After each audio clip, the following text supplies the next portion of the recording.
Good evening, ladies and gentlemen.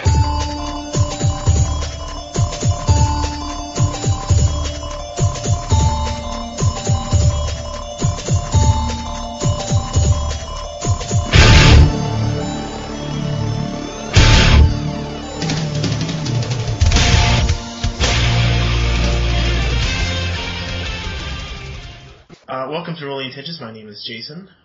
Today, I'm interviewing the cast from the Walking Eye podcast, award-winning. Oh, yeah. Oh, yes, it's true. And with me today is... This is Kevin. This is Allegra. Roll. And CJ. Excellent. And, so I just got a couple questions for you guys. And I don't know how often you guys have been interviewed all at once. I haven't heard anything. Yeah, never. This has never happened. Yeah. All right. An exclusive. I feel privileged. Awesome. Thanks, guys. So, first of all, I got a question. What happened to Brandon? Oh, well, actually, I think, speaking of that dress, before we started recording, we actually mentioned our Dresden Files game that we were in. Mm-hmm. And Brandon was in that one for the first session. And basically, what happened was Brandon likes long games. He likes games that are that go on for months and months and months and have a big full character arcs and things like that. And he got tired of making new characters every month. Oh no! And learning a new system every month. So I think he just got burned out, really. Yeah, pretty much. Yeah. Since then, him and Dan and I and a couple of others have been in a couple of long-term Mutants and Masterminds and then Burning Wheel campaigns. Very long. Yeah. Multi-year arcs, yeah. That sort of thing.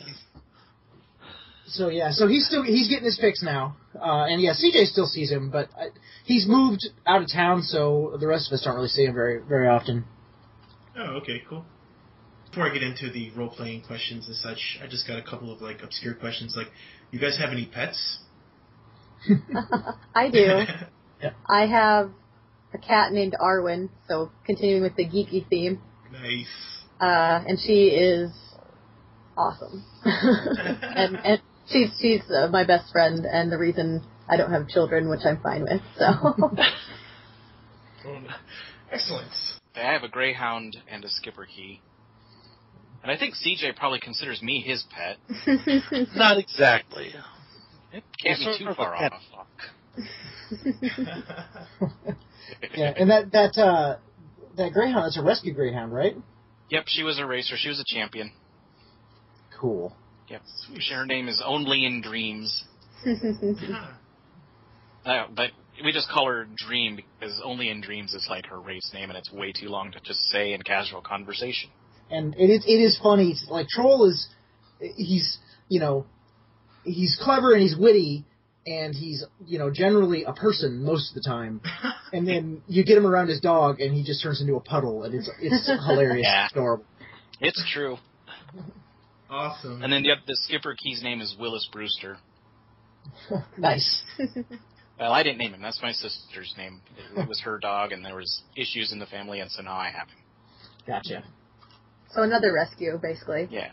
Arwen, And I guess we have horses, too. I don't think they're mine, but I guess if we're going to get married, I guess I will kind of own them. Not a massive fan of the one, but the other two are all right. The murder horse? The murder horse I don't like. He tried to stomp on me. He tried to stomp on Dream. And I think we're probably going to get rid of him. He's too unpredictable. Cool. So normally I would ask, each individual person about, how long they've been role-playing and whatnot, but, since it's a group, how long have the group been role-playing for? How'd you guys get together and such, and what's your history between each other? I think Troll and CJ, you guys have the longest history, so why don't we start with you guys? Well, right, because we lived on the same dorm floor in college. And yeah, but you were kind of the hanger-on. Go ahead, Troll. We didn't role-play a ton when we were in college, though. You and I. No, I kind of fell out of the hobby for a few years there in the 90s, and then started up again when with 3rd edition, really. Yeah, and that's kind of when I kind of started role-playing with you the most, really. Right, but you were doing some Shadowrun too before that, right? Yeah, I was doing Shadowrun with my roommate at the time in college. Yep. And then a couple years later, I also went to college, and I had a friend from my high school that happened to be on the same dorm floor as these guys, and so I met them through him. And then we all became friends from there. And then Allegra came in. She's the newest addition. That's Yes. Yeah. Brandon, we met. I met him at a job, and we became friends there. And he joined my D&D group. Actually, funny story about that. His only experience with D&D before he played with us was sitting down to do character creation, and there was so much bickering at the table that there was an honest-to-God table flip, and I didn't know that. Yeah, and the campaign was over before character creation started. So he was like, I don't know about this role-playing thing. It sounds like more trouble than it's worth, but we had a much more functional party, so it worked out a lot better for him. And then then Jen, I met 2007, somewhere around there. And I live with Jen right now. She's off on a quest for chocolate.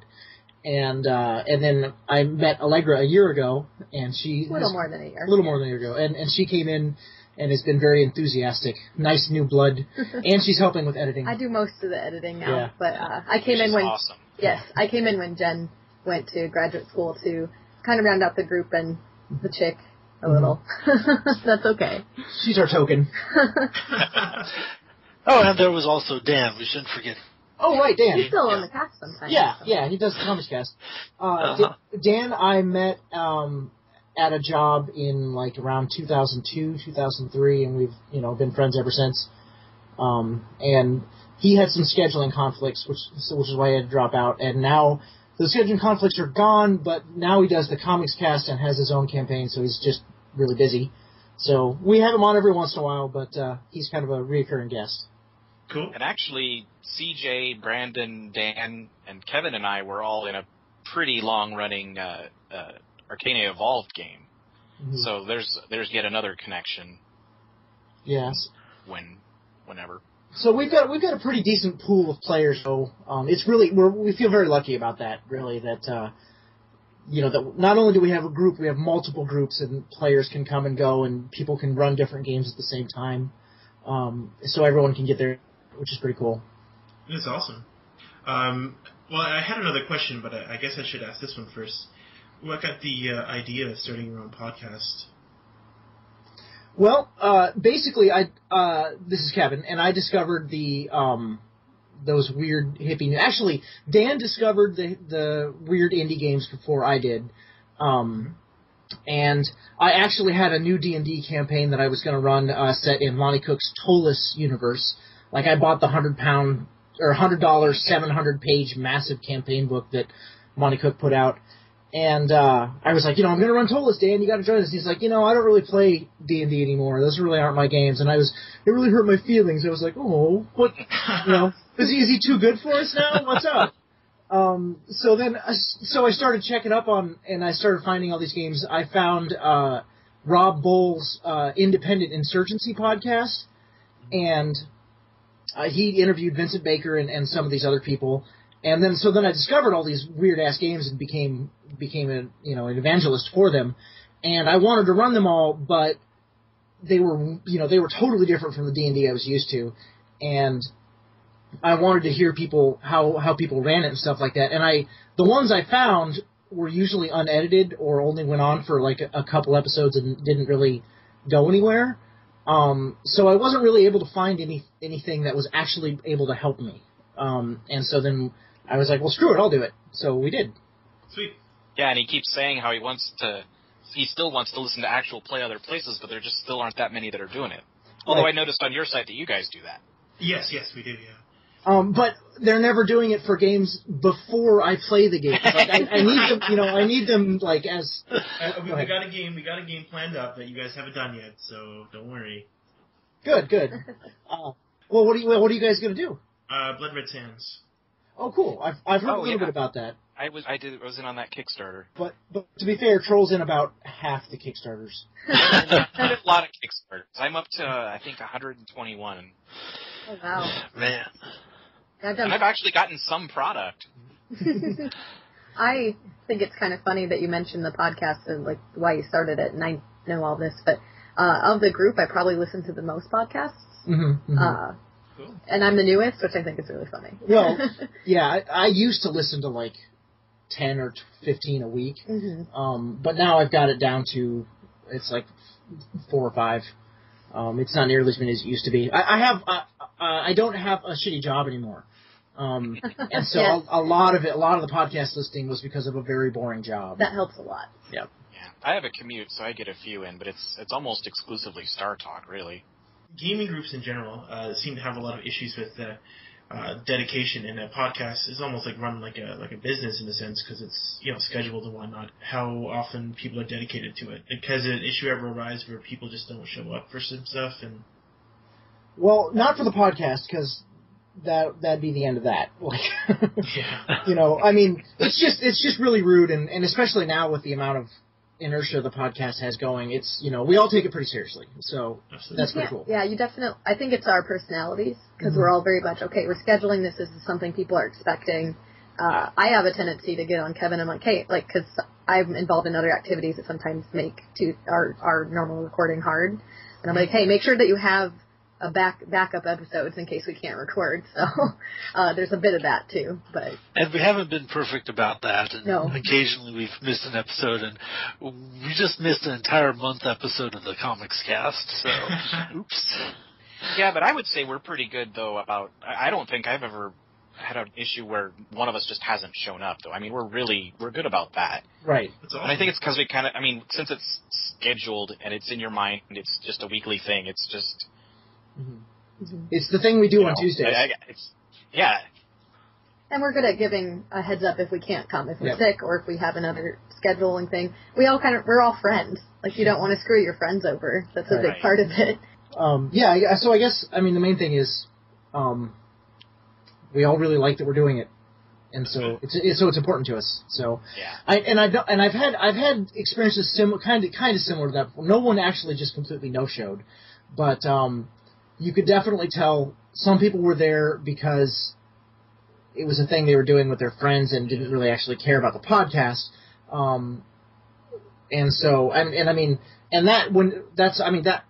Just to say, that was Brandon. Brandon was doing it because it was a thing he did with his friends. And then when it became like an actual obligation, a lot of the fun drained out of it for him. And so, Yeah, once it's work, there's not a lot of reason to do it anymore. Yeah. Excellent. All right. So, what would you guys consider, I guess starting with Kevin or whoever, would be your favorite role-playing game out of the ones that you've played in your lifetime? Favorite game of all time? GURPS, right? Yeah, GURPS. Wait, no. For you, it'd be Rifts. Yeah, Rifts with Phase World, specifically. Because that really balances it out. My all-time favorite game is probably Dogs in the Vineyard, just because of the subject matter and also because of the system. Although the system does have problems, it was really one of the early ones that lit up my brain with like, oh, this is there's different ways to do this, and I really enjoy the subject matter and the sticky moral situations that it comes from. And so that's probably my big one. But basically, can I just say Vincent Baker? Yeah. Because I love Poison, I love Dogs, I love Apocalypse World, I love all the Apocalypse World hacks. Yeah, I just love lists. Yeah. Dogs is kind of your game to evangelize with too, really. Yeah. Yes, it is. It's the game that I can sell as an elevator pitch of. You think you know about how role-playing games work, but let me tell you about this one. That's exactly what you did with me the first time we met. Yep. I've gotten that speech down pretty good now. So. Sweet. My favorite game, because I've only been playing indie games and story games for about as long as I've known Kevin, so about a year. It's kind of a toss-up between Apocalypse World, which is a little bit of, oh, this is the first game that I actually played that made me go, oh, this is what I've been looking for gaming for a long time. I've been playing Dungeons and Dragons and old World of Darkness, old Vampire. Before that, and it kind of clicked during Apocalypse World, so I guess there's a little bit of, not really nostalgia, because it hasn't been long enough, but that was the game that turned me on to, this is what I was actually looking for in role-playing. Although, Meg Baker's Cyrun is probably one of, if not my favorite one-shot. Mm-hmm. Cool. That's a good one. How about you, Troll? That's hard for me to answer. Because, I tend to get more bogged down in, what setting do I like? Rather than what game. Does it start with weapon? No. Actually, no. Surprisingly, even though I mention it damn near every episode, it's not my favorite game. I would say probably Deadlands. I love the Deadlands setting so much. I've never gotten to play it. I've only run it. But the system just appeals to me. I like, fiddling with poker chips and playing cards and dice. I feel like I'm in a casino, and I love casinos, and the setting is just so good. But anyway, probably I would say Deadlands is probably my favorite. And he ran a 2-year Deadlands game? Yeah, about 2 years. It would have been a little bit longer, but the divorce thing started to happen, and I basically had to cut it off. But it probably only would have been another month or two, really. We were winding down. I know what you're going to say. I'm going to have to say Dungeons & Dragons, but I'm going to be vague on exactly which edition. And I hope this doesn't sound like a flame, but any edition other than 4th. No, any edition other than 4th or OD&D 0E, because I don't know how you play that based on the rule books. No kidding. So you're really a big, AD&D guy, right? Or AD&D for 2nd or 3rd. Some melange of all of those, I guess. It's kind of funny, too. I remember, way back, you had on your Iowa State public web space that they gave you, because that was a big deal, that everyone got their own little web space. It was 10 megs, I think. You had 10 megs of web space, and you had all your house rules for your AD&D campaign on there. Oh, I did, yeah. And it was fascinating. Yeah, and your house rules made it look like 3rd edition. The years before 3rd edition was even a glimmer in anybody's eye. A lot of your rules really went along the same line. So I always thought that was really cool. Yeah, you didn't get a next opportunity in there, but of course I didn't anticipate the monster that 3E and 3.5 became, but eventually you just drown in 3rd edition. Yeah. I had this one player, and he was playing, we were playing 3.5, I think, and I said, yeah, you can use whatever supplement, whatever you want, right? And oh, man. It was sort of, yeah, and he made, some kind of bird man, or bird woman, or I don't know what it was, and it was, 3 constitution, but, crazy, charisma and everything. I was died in one shot. I was oh, that's awesome, thanks.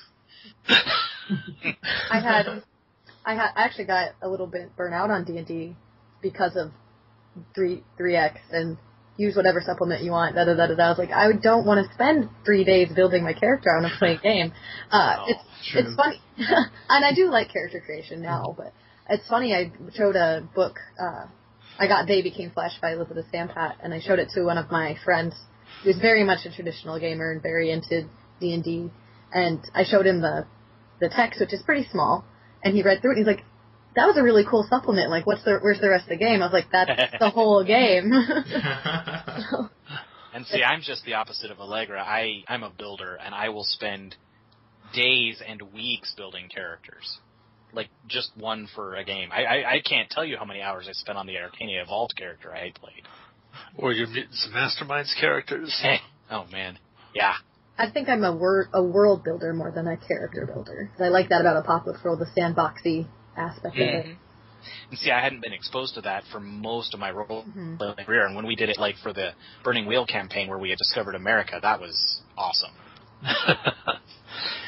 In a lot of the games that we've done for the podcast, we always say that the world building, that first session, a lot of the times that's our favorite part. Mm-hmm. It's everything's so pregnant with potential. That's what I like. And plus, Yeah, it's just fun to riff ideas. It makes me feel like I'm in a writer's room for a television show. Yeah, totally. And with this group of people, too, and when I played with Jen as well, because I haven't played, and I played with Dan, but I haven't played with Brandon, because we're so different, but it does kind of work together, because, for example, we just did Mythender, and Troll's been bouncing a lot of ideas off with me for my character, which is making it that much cooler, and it wouldn't have been quite the level it is if we hadn't had that collaboration. I always feel vaguely guilty, like I'm stepping on your ideas. Oh, I'd tell you. It's okay. Yeah, that's probably true. You're not exactly shy. No. But I think that's just old gaming habits of like, Troll, that's metagaming, don't do that. It might very well could be, because I come from a really traditional background, like all of us do, really, I guess. So what kind of games are you guys looking forward to the release of? I'm guessing Troll would know since all the Kickstarter campaigns. Yeah, you start, Troll. Go for it. Right now, I'm more looking at board games than anything. Oh, really? I'm actually a pretty recent convert to board games. For years and years, I wouldn't play them because I'm like, screw that, that's just boring. So all I'd ever played is Monopoly and Sorry and crap like that. And like now, Ribbit Wars is my current love. Looking at it on Kickstarter, because it's alternate World War I miniatures fighting with procedurally generated battlegrounds, like the D&D board games have. And so I haven't been following a lot of the role-playing games on Kickstarter quite as closely, just 'cause there's so many good board games there. And frankly, I have Kevin to tell me about new role-playing games coming out. True. Yeah, that's how I kind of feel about it, too. Although, as it gets closer to Gen Con, I start to tend to pay more attention to what's going on in the gaming sphere. But so many hobbies, so little time. Yeah. And I do try to make it as a thing, specifically where I try to fit people with games. Like, I try to figure out games that I think will resonate with certain people. And so that's why I'm like, oh, this looks like a Troll game, or this looks like a CJ game. Stuff like that. What is a Troll game? Mythender's pretty much a Troll game. Yeah. They're weird, and they're large in scale. Bombastic. They're bombastic. Yeah. And then they also just if they hit on his specific things he really loves, well, I don't know about steampunk so much anymore, but Norse mythology with Mythender. I like Norse mythology. Yeah. I like post-apocalyptic things. Mm-hmm. I like steampunk, but I'm getting a little burned out on everything being steampunk all of a sudden.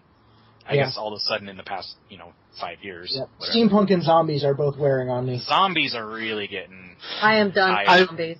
Me too. I've drawn a firm line on zombies and actually on post-apocalypse stuff too. I just can't deal with it anymore. I think I like post-apocalypse when it's done in a different way, when it's more focused on not the disaster, but rising up again from it, because that can get so complex. But other games, you mentioned, Troll, that you're getting really into board games, and there's a game that wasn't on Kickstarter, but it was on Indiegogo, which is why you didn't see it, probably. I have a few things I back on there, but not near as much. Called Gospel of Sarah, which is a 2Z game that's based on the oldest known board game. Like the mechanics are. It's still a role-playing game, but it's got a board mechanic. That I'm looking forward to that coming out, as it won't be released in print. It will only be PDF. Yeah. So. And Jen just recently picked up the New Science, which is a board game about the competition between Leibniz and Newton, and people in that era at the beginning of the you actually win the game by founding the Royal Society of London. I still want to play that. Oh, me too. It's really good stuff. It's fun. It's a kind of a different take on. It's kind of Monopoly-ish, actually. There's a little bit. There's arguments and trying to screw each other over. But it's also a really good example of the politics that are involved in science and why that actually does matter. Yeah, and how you can use political machinations to just totally screw people over. Like I did when I was Newton, and I totally screwed over Leibniz, and it was great. Actually, I did think of a role-playing game I'm looking forward to. Moto Bushido is going to be coming out actually fairly soon here, and it's basically samurai on motorcycles. But sold. Yeah, samurai gangs, or samurai motorcycle gangs. Yeah. Sweet. Let's see. I got Mobile Frame Zero. Looks pretty good. Oh, yeah. Lego tactical robots. That sounds cool. Yes. Let's see. I'm trying to think. Well, Luke Crane and the Burning Wheel people were quiet this year. Got a job at Kickstarter, so I know that's a big part of it. But I know they were working on some stuff that looked very interesting. Troll played it when we went to Burning Con. Yep. Actually, Troll, take it away. The thing is, I can't remember the title of it off the top of my head. I can't either. It was basically a knockoff, or not the knockoff, but the title was a knockoff of Dungeons and Dragons. It was like Dragon Slayers and Dungeoneers or something like that. It was basically kind of bringing Mouse Guard back around to like Tolkien-esque fantasy. Like the Mouse Guard rule system with the Burning Wheel kind of, I don't know. I guess Burning Wheel doesn't really have a story itself, or, a setting per se, but high fantasy. Yeah, it's got an implied setting, but yeah. Yeah. That is Tolkien-esque fantasy, yeah. So this literally had riddling in it for the thief and to use against the dragon, just as an example. Yeah, so to me, like I want to like Burning Wheel, but it's paced a little too slow for my taste. But Mouse Guard hits it perfectly, so I'm really excited about a Mouse Guard fantasy game that's a little bigger than that. So. And I'm still so new to all these games that people are like, oh, look at this game coming out, look at this game coming out. And I've introduced a couple games into the podcast, like Dog Eat Dog. That was something I discovered at Gen Con, but I'm still I haven't played Mouse Guard, and I really want to play Mouse Guard, so I'm a little bit focused on stuff that's kind of not considered right and at the forefront of the indie game scene. And that's a really good point, because also there's this huge list of games that are already out that we haven't gotten a chance to play yet. Sorcerer, Primetime Adventures. Oh man, I'd love to play that sometime. Yeah, me too. There's all these other games that Polaris is the one that's almost becoming a running gag with us. Right. I got the book. That it's never actually going to happen.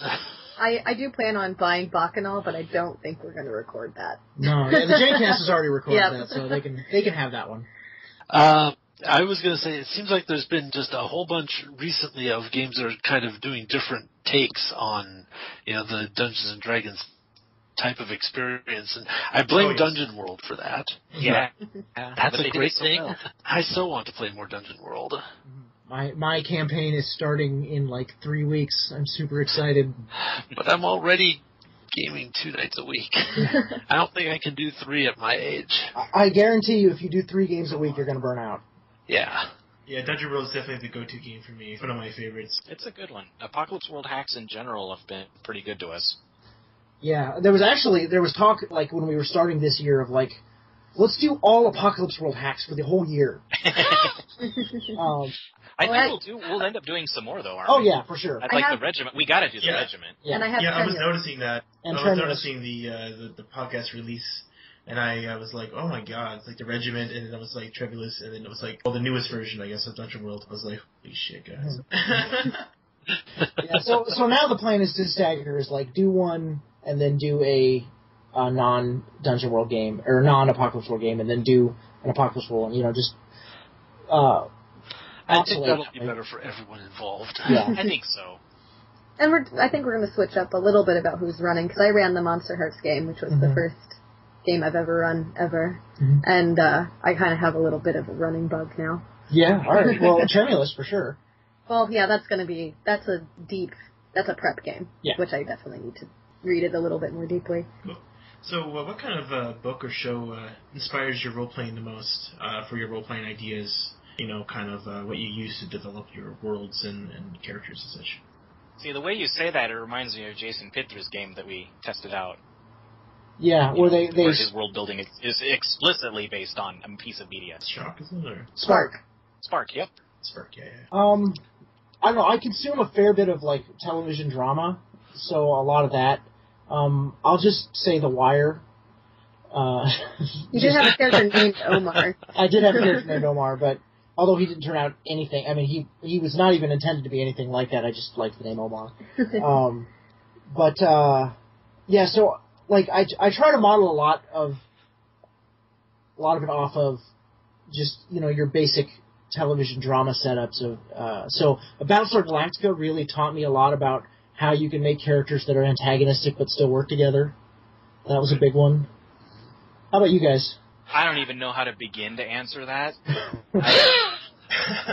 I consume so much media, and like a lot of times when I make a character, I feel like I'm making something wholly new from my head, but I doubt it. I'm sure it's just a melange of things. Yeah, I tend to draw from just a lot of different sources, whether it's things I've read or movies or what have you. I read a lot of stuff about, for example, the space race, and a lot of books about explorers and things like that, and sometimes that'll influence me. I wanted to ask, where does Casimir Radon come from? That's from a Neil Stevenson book, The Big U. Gotcha. All right, sorry. That was his first book. I have a tendency to read a lot of academic feminist thought, that, you know, the stereotype coming in there a little bit, but and also a lot of really dark stuff. I read a lot. Most of the TV I watch is because other people got me into a show, but there's some Battlestar Galactica influences for sure. I tend to go kind of the more macabre, darker. I try to go against stereotypes, especially if I'm playing a female character, but I've been failing at that lately. It's kind of fun to play with those two, and I have a tendency to bring in creepy stuff, like in our most recent session. Oh, yeah, and then also with that, a lot of history. I try to read a lot of history books, like just how crazy different circumstances people get into that actually happened. I just picked up a book.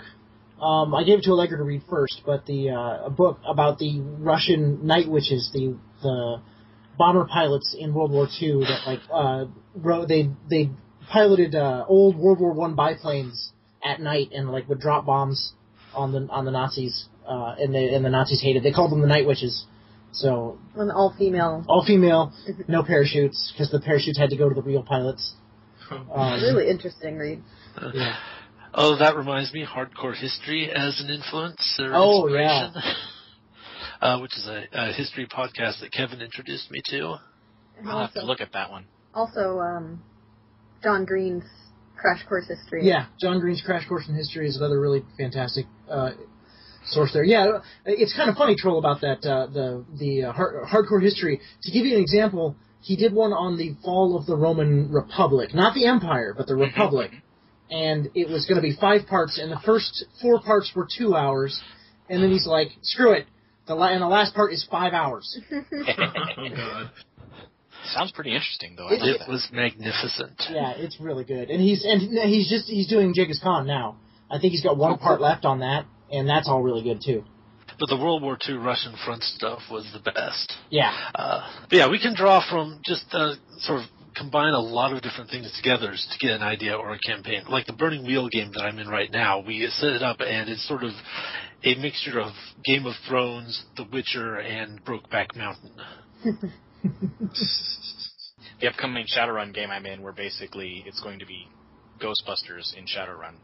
Nice. That's awesome. And the initial plot that I had kind of fleshed out a little for the Monster Arts game was not lifted completely, but the beginning part of it was lifted from an episode of Buffy, which is well in tune with that theme. Yeah, yeah. Oh, yeah.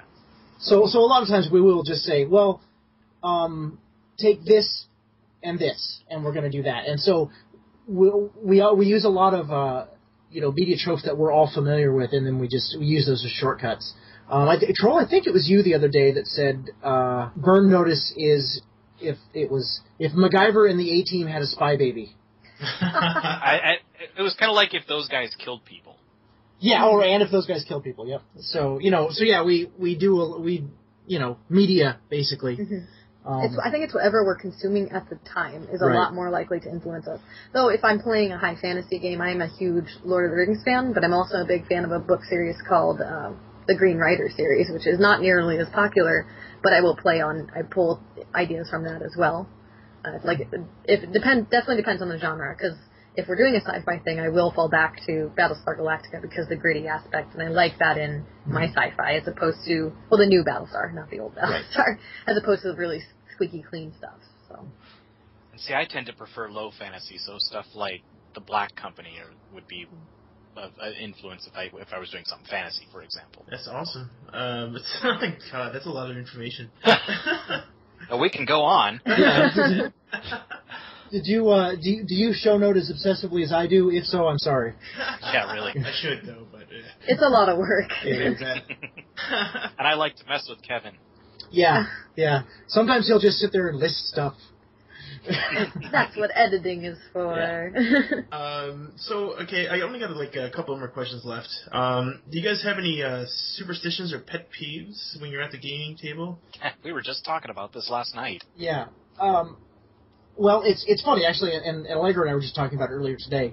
I'm a hardcore skeptic, like capital S, so I try to crush my superstitions whenever I find them, but I still end up doing them, like, and then realize after the fact I was like, that was totally a superstition I just did there.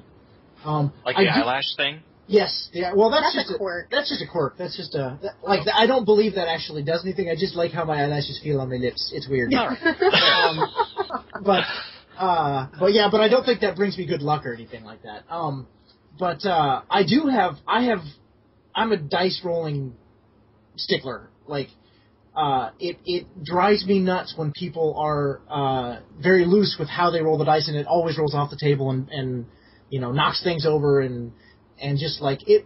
That always takes, because dice rolls, especially now with games we play now where every roll actually matters. It's a moment of tension, and then that tension just evaporates when we have to get on all fours and look for dice. So I'm big on like just rolling the dice in your hand and then just setting them down so that they don't go anywhere. And it bothers me when people take handfuls of dice and just like scatter them all over the table and they knock into other dice and you're not sure which dice were ones you rolled and which ones you weren't. And you can get a dice mat. Yeah. Or dice cups. Every time I go to Gen Con, I'm like, I'm going to get dice cups in for everybody so that they can just slam the cup down. Playing Yahtzee or something. Or... Yeah. Kind of related to the dice thing. This is more since I started editing. If you are doing a gaming cast and you do edit it, don't roll the dice while you're talking. Right. Or don't like clack them in your hands while you're shake talking. them in your hands. Oh man, that drives me crazy. Yeah, totally, I understand that. Now, it's not exactly a superstition, but I have to say I don't like it when people touch my dice. That does make Burning Wheel a little bit challenging, because it's part of the social contract that you actually hand someone one of your dice to give them a helping die. CJ never helps anybody. But it's so useful for advancing your character that you have to. You could just have like side dice, ones that have been touched before. Yeah, you should have your slumming dice and then your personal dice. Slum dice. This isn't really a superstition, but when I'm playing games where you have specific roles, like if you're doing D&D, I really like to have different colored dice for different roles. And it's not so much that I think it matters, I just like the way it looks. Like when I'm rolling against poison, or if I'm rolling zoo poison, I like to have a green dice. Or for magic, certain types of magic, it's purple or it's red, depending on, like if I have a fire cast or something like that. I just like the way it looks. And something I've really noticed with, especially after doing the podcast for so long, I mean, when we're doing the podcast and recording it, we try to be pretty strict about like no side conversations going on because the microphone picks it up and you can't understand any of the conversations. So when two people are talking, everyone else is listening. But I've also found that I actually really enjoy that. Like every part of at the table is an interesting conversation that's going on and relevant. Like if you're doing it right. And so I've gotten to be where I have a lot less tolerance for just side talk in general. You're supposed to be the audience. You're supposed to be cheering on the people that are currently have the spotlight. And so I really like that now. Now I'm in a D&D group that has like 6 players, and they're all old, traditional D&D players, and so I'm biting my tongue a lot in that group because I'm like, stop it! They're talking. Let them talk. Like you guys do really good for like tangents because I notice you guys don't tangent too much from the. I guess it could be editing or whatnot, but editing. We edit a lot. Yeah. Well, actually, like the first early sessions, it was about 50-50 of like cutting room floor. Yeah. And now it is a lot better now. It's more like 75-25. And we leave some of it in, because some of it's interesting. Yeah. We think it's interesting. Yeah. But I definitely try, if it's at least semi-relevant to the game, we try to leave some of it in, because that's a lot of our personality comes out in that. Totally. I don't think I really have any superstitions. I can't think of any anyway. Pet peeves? As far as pet peeves go, the only one I can really think of is kind of, again, it's not really as much of a problem in a lot of the independent games, but like if I'm playing any kind of game that's combat focused, like D&D or Shadowrun or whatever, I get really irritated with people who don't even start thinking about what they're going to do until it's their turn, and so everyone is waiting while they assess the situation, even though they've been at the table just as long as everyone else. Mm-hmm. But in independent games and stuff, generally you're not doing combat type stuff, and you want people to consider their action after everything has happened. So, I don't know. Yeah. Take that for what it's worth. Cool. So, like, are you guys all, like, would you all consider yourself system matters people? Like, would you consider that... Oh, yeah. Yeah? Yeah. Definitely. For sure. Yep. But, I mean, that was an obvious question, because obviously... We have whole episodes on it, where we talk about the rules-reinforced type of play, so... Absolutely. So yeah, and that was like at the most recent Gen Con, that was the Stan! Stan exclamation. Yeah, Stan exclamation mark. We were at one of the panels he was doing, and he said rules are inherently generic, and we all kind of had to, choke down words of like standing up, liar! But I would have said that 2 years ago, 3 years ago, but that was before. I had no idea that other games were out there. I had played D&D and Old World of Darkness for years, and I had never run games. I was like, no, that's not my job. I don't do that in the game. And having been exposed to this group of people especially, but also the indie game, story games, people who play story games and traditional games, I'd much rather play traditional games with them, it turns out. But there's a lot of understanding of system matters, and looking at the way that it drives the way I think about my characters. Cool. All right, so I guess it brings me... Well, the reason why I asked that question is because it brings me to the last question, and that is, when should we expect the Walking Eye to develop their own RPG? That's a really funny question, because that was the running joke for a long time, was that if you do a podcast, you will do your own game eventually. And we've had a couple people start. Dan had a game that he made some pretty decent progress on. I think Allegra's got the bug now a little bit. I have two things going on, but one is my individual project that I call my Creepy Carnival game, which is, I have no idea what's going to happen with that. And another one I can't talk about that is not individual. Right. That's completely separate from the Walking Eye, though. Yeah. Well, not completely, because I got into the community because of it, but I can't really talk about it yet. Except that I'm excited.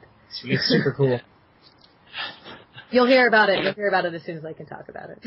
So, like, I was just thinking, like, the cross between what it would develop into, because, CJ is so much into, like, D&D, and you're into Dogs in the Vineyard, and we have Deadlands, Apocalypse World, was it? Or Yes. Yeah. So, like, we took all of those, and combined into one game. What kind of game do you think it would develop into? Rifts. Yeah, it would. Maybe a functional rift if we're lucky. Maybe. For my part, I'm more likely to end up designing a computer game. That's an idea that I've actually been playing around with from time to time. Yeah, and also, since we interview so many game designers, oh my God, it's so much work. It is, and I'm concerned about mechanic aspects. I'd much rather do like the world building and creating the broader concepts of the characters or the character classes. But when it comes to actual mechanics, I'm like, does someone else want to do this part? I think Jen was our best hope for that, wasn't she? Yeah, Jen and I also had an idea going for that too, using tarot cards and stuff like that. I might steal that mechanic from you, actually. Yeah, so we had at least a mechanic worked out. But actually, funny story about that. It started as there's a game called Zombie Murder Mystery, which a friend of ours brought to us and said, these are the kind of games we like to play. And Zombie Murder Mystery isn't actually a very well done game, but like basically there's one person. It's like a standard fantasy game, and one person is secretly the necromancer that is raising an army of zombies against the rest of the players. So it's really less of a game and really more of a if you have a heavy-handed GM that can control multiple people at the same time, or that can manipulate multiple people at the same time, it's really a one-shot PvP type situation in one night. And like we got to talking about it, and basically we came up with the idea of you should have a tarot card, and one of the cards in there, when you draw it, you randomly become the person that that is the necromancer or whatever, is the traitor. And then so we were working on some kind of thing where it's one shot where it gets resolved, and it used a tarot card, and then the different cards gave you different plot elements and stuff like that. The Google Doc is still there. It's probably going to stay there and collect dust, but yeah. That's an awesome idea. Thanks. Well, I'll share the Google Doc with you then. All right, cool. But I mean, definitely, if it was something I was going to do, I wouldn't be doing the podcast at the same time. It's you got to pick your battles, and I only have so much time, and I find the podcast rewarding so far, so I'll stick with that. Cool. I can be a critic. That's easy enough. Well, did Ebert ever make a movie? No, Ebert never made a movie. I don't think. That's a good question. Yeah. All right. Well, that's all the questions I have. But I do appreciate you guys taking the time to talk to me. Thank you. Yeah. No problem. It was a lot of fun.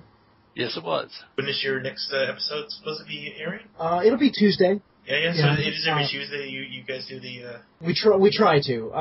We also record on Tuesdays. I don't know why Tuesdays ended up being the day that this all ended up happening. Do you recording and you do editing the same day?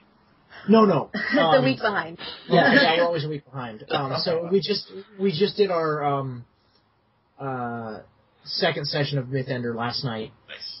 And that went well. And then also CJ's working on like a 3-hour Comics Cast monstrosity.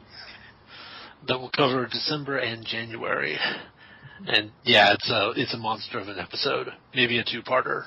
I think I edited the same day we recorded once, and I will never do that again. Yeah. Because that was a lot of work and no sleep. So. Yep. Thanks a lot. Oh, Jason, are you going to be at Gen Con? I totally wish, but that's an awful... I live on the very east coast of Newfoundland, which is on the very east coast of Canada, though if I can develop the funds, I would definitely do it. Looking forward to do it probably next year. But Cool. Well, yeah. Here's hoping I'll get to shake your hand sometime. All right, guys. Well, thank you very much for giving the time once again, and I'll talk to you guys another time. Thanks. Yep. All right, thank you. Good night.